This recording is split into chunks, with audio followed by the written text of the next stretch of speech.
क्रिस्त में मेरे प्यारे भाइयों और बहनों, आज शुक्रवार के दिन फिर एक बार हम इस गिरजाघर में इकट्ठे हुए हैं और जैसे हम लोग ने डिसाइड किया था, और एक शुक्रवार के दिन हम प्रभु यीशु के अंतिम 7 वचनों पर मनन चिंतन करेंगे।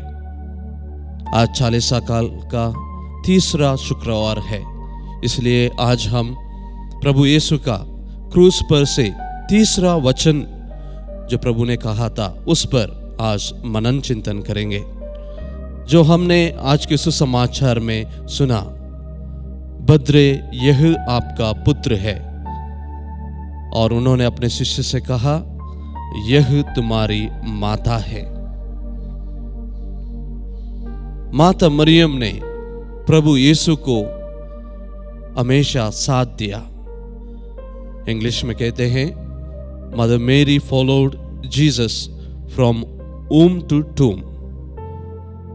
प्रभु यीशु को जन्म देने से लेकर अंत तक, उनको दफनाने तक माता मरियम प्रभु यीशु के साथ थी, और प्रभु यीशु को के पहला चमत्कार के समय भी माता मरियम वहां पर उनके साथ थी। माता ने ईश्वर की योजना को हाँ कहने के बाद माता को यह भी मालूम था कि उनको बहुत सारे कठिनाई सहना पड़ेगा, और हम देखते हैं जब से माता मरियम ने ईश्वर की योजना को स्वीकार किया, तब से लेकर अंत तक कितने सारे कठिनाई कष्ट माता मरियम को उनके जीवन में सहना पड़ा। और अभी प्रभु यीशु के अंतिम क्षण पर माता मरियम क्रूस के नीचे खड़ी है और अपने पुत्र को वो देख रही है जो दर्द सह रहा है, और अपने पूर्ण कठिनाई से वहाँ उनके अंतिम क्षण वहाँ पर क्रूस पर है। प्रभु यीशु के और हम देखें तो प्रभु यीशु अपने शारीरिक दर्द को भूलकर अपने माता के प्रति देखता है। प्रभु यीशु के सिर पर कांटों का मुकुट है, दोनों हाथों में और पैर में कीले लगाए हैं, और लोग उनको देखकर हंसी उठा रहे हैं, लेकिन माता मरियम वहां पर दुख में पड़ी है, और वो दुखित माता के ओर प्रभु यीशु देखता है और माता के बारे में सोचता है। हम जानते हैं, हम सब परिवार से आए लोग हैं। जब एक छोटा सा बच्चा कोई दर्द महसूस करता तो तुरंत अपने माँ बाप के पास दौड़ता है, और बेटा बड़ा भी हो और बेटी बड़ी भी हो, तब भी कुछ भी जीवन में तकलीफ आता तो पहले माता पिता के बारे में सोचते हैं। यहाँ पर प्रभु यीशु माता मरियम का बेटा जब यह दुख दर्द महसूस करने के समय अपने बारे में सोचने के बदले माता मरियम के और अपनी दृष्टि लगाता है, और माता के बारे में सोचता है कितना दर्द मेरे के कारण माता मरियम को सहना पड़ा, और माता मरियम के लिए कुछ करने के लिए आगे बढ़ते हैं।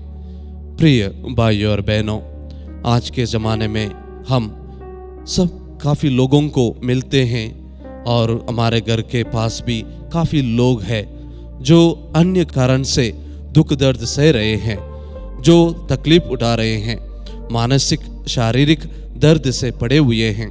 और आज के दिनों में कोरोना के कारण जब उनके पास अच्छी नौकरी नहीं है, परिवार को देखभाल करने में तकलीफ उठा रही हैं, अपने छोटे बच्चों की और उनकी दवाई देखभाल करने के लिए उनके पास पैसे नहीं हैं, ऐसे लोगों को देखने के समय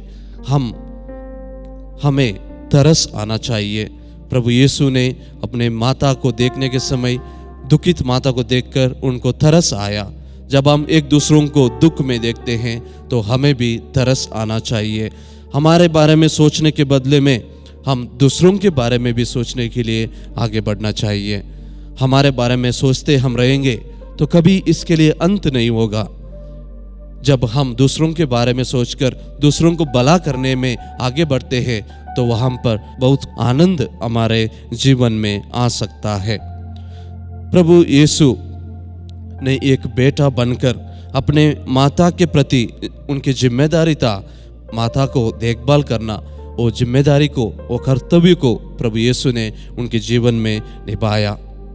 एक माँ और बाप हमेशा सोचती है मेरा बेटा मेरा बेटी बड़ी होकर मुझे देखभाल करेंगी, और यह सोच माता मरियम ने भी देखा होगा।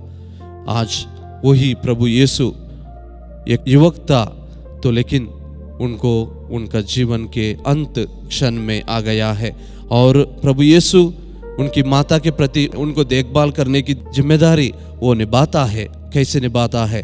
माता मरियम को उनके प्रिय शिष्यों के हाथों में देते हुए प्रभु यीशु उनकी जिम्मेदारी को निभाता है।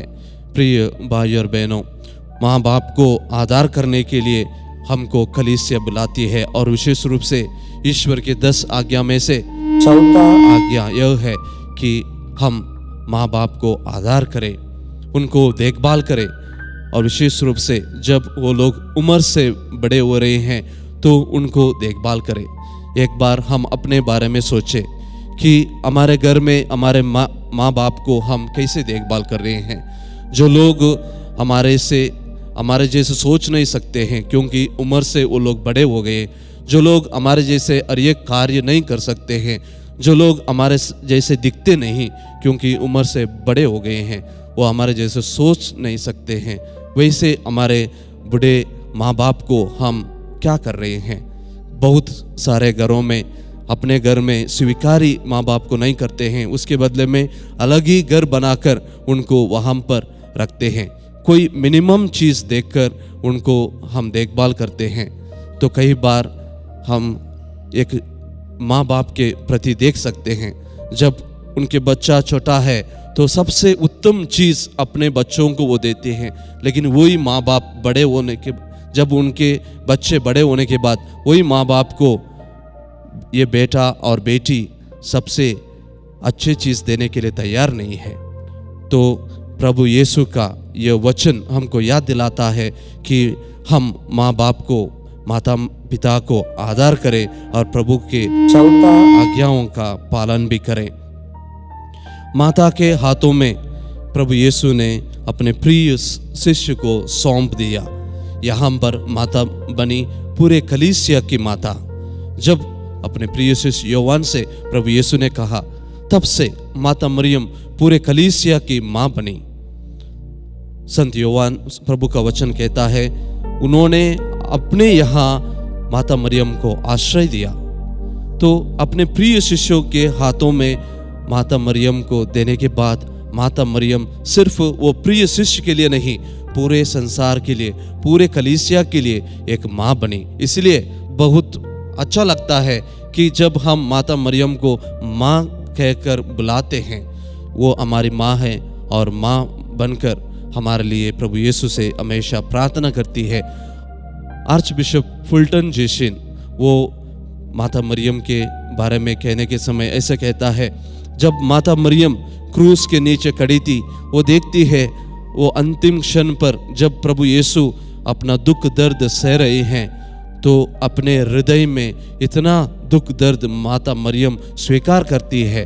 और जब प्रभु यीशु अपने प्रिय शिष्य को और पूरे कलीसिया को माता मरियम के हाथों में सौंप देते हैं, तब माता मरियम अपने दूसरे बेटे को जन्म देते हैं।